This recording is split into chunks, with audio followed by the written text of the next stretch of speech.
makondoo zinaingia, simba inasikia injili ya Bwana inaingia. Bote wanaingia munini? Mumaono.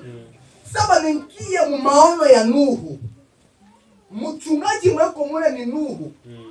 Ndio epeke pasteur, yepeke ndio apotre, yepeke ndio nabii mule, yepeke ndio vyote. Huduma tano yote anazilewa mule. Anafundisha watu, anafundisha manyama. Imagine mule muliingia musafina na muliingia simba na mbuzi. Mbuzi na simba vinakuwa maadui. Meile siku wakapatana.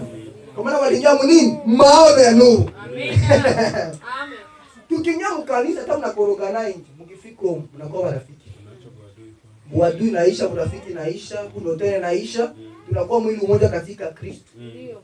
Musafina ya Nuhu hamuna vya simba na mbuzi. Hamuna vya pusi na pai. Bote ni mwili mmoja katika Kristo. Haleluya. Amen. Haleluya. Amen. Sasa saba naingia. Watu wanakatala injili. Mema yama zinasikia. Watu tukitaongea hivi person yeliingia Nuhu na bibi yake na watoto yake na bali kazi. Ni wi person. Manyama zikakia za mingi. Ni picha ya Israeli na mataifa.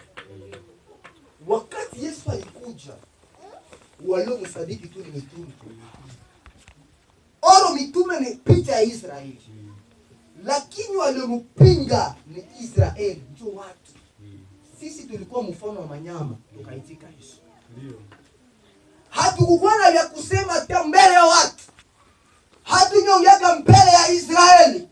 Lakini wakati Yesu alipokuja tukampokea sisi. Amina. Na Yesu akasema wote waliompokea amewapa uwezo wa kufanyika kuwa watoto wa Mungu.